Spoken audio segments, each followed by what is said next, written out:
What up, though, y'all? It's Chris. Appreciate you connecting with me while I'm out here on the run, getting things done. I'm about to slide over here to the gym. I'm actually just next door.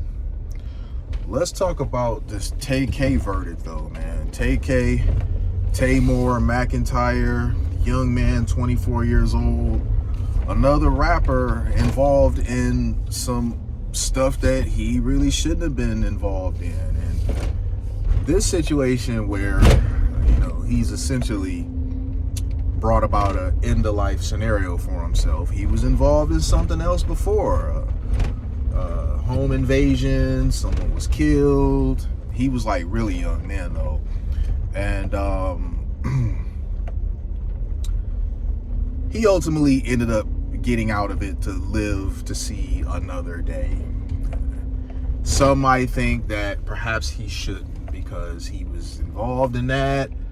And a lot of times people reoffend when they're involved in stuff like this.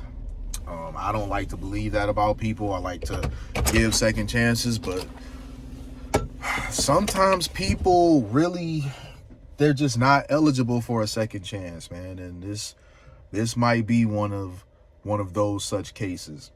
But he was on trial, and boy, what an outcome.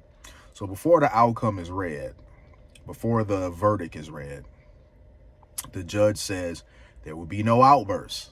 All right, if there's any outbursts, deputy's gonna tap you on the shoulder. You're to leave the courtroom. The only way you're gonna be allowed back in the courtroom is if you testifying as a witness. Do everybody understand this? They like, yes. Is there anybody who feels like they can't follow these rules? They say no. They read the first, which was for capital murder. He was found not guilty on that. And his family, they like, oh, yes, and thank God, and all this sort of stuff. The judge gets very upset about this because she literally just a minute and a half ago said no outburst of any kind. So she kicked them all out.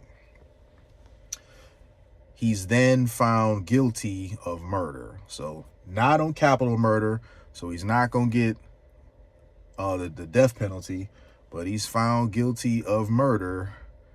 And so where they were basically celebrating prematurely, thinking he'd be coming home, that's not happening.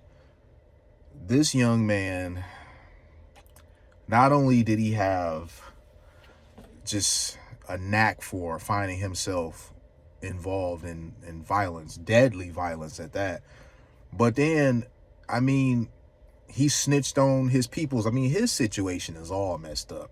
When he got in trouble with the thing before, he snitched on everybody involved. This situation here, his girlfriend snitched on him.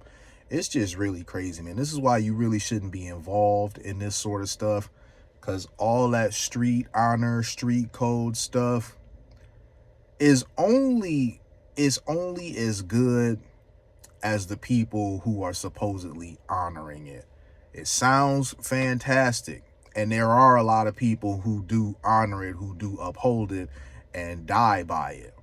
But there's an awful lot of people who swear by it, but they ain't about that life. When they start talking about you're gonna go down for this, you're gonna go down for that, unless you give us something, they gonna fold. All right, so he got his girlfriend, who was there as a witness, saw the shooting happen. She told on him. She gonna get out of this with little to no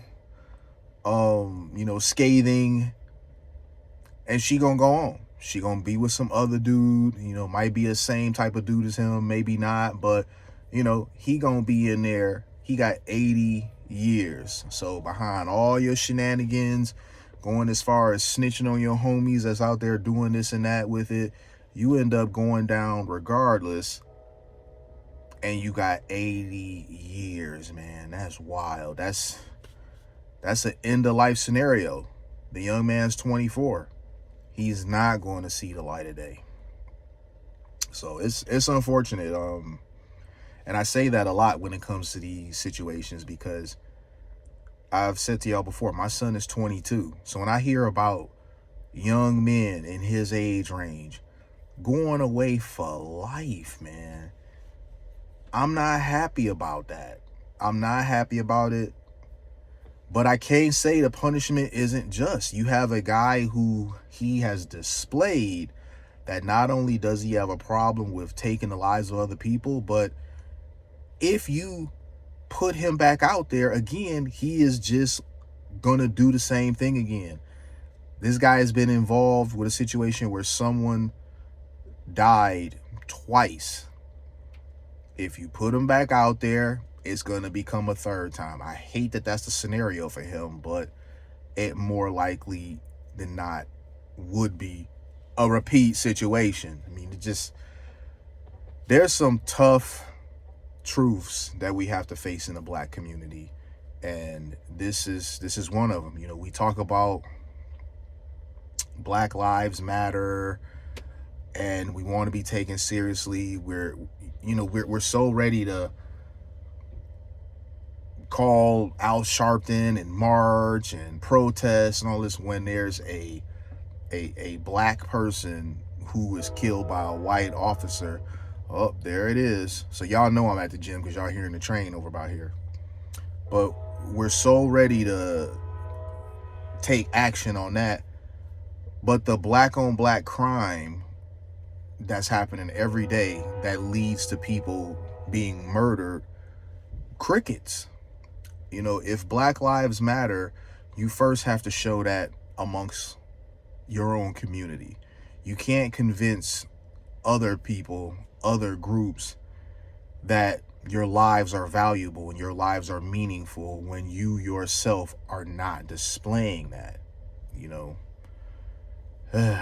Just unfortunate all the way around, man. And during the sentencing phase, his sister, bless her heart, you know, she was trying to basically blame abuse, you know, whoopings that they would get and whatnot for his violent behavior. I don't know if there's any truth to that or not. I mean, we all got whoopings, at least in the black community, you know. Whoopings were more common than not, and plenty of us didn't turn around and go doing home invasions and homicides. So I don't know about that. That's unfortunate, of course, if it's true to the degree that she described, but it doesn't in any way, shape, or form begin to justify the way he out there moving, because you have a choice of how you gonna spend your days. Just like you going to spend your days and be destructive, you can also choose to spend those days being productive. Y'all see me, man. I stay in my own lane. I don't be out here trying to do nothing I'm not supposed to do. I told y'all I didn't reach unk status, and I'm just very much leaning into that. I'm out here. I go to the gym. I eat good. I go get a fish sandwich.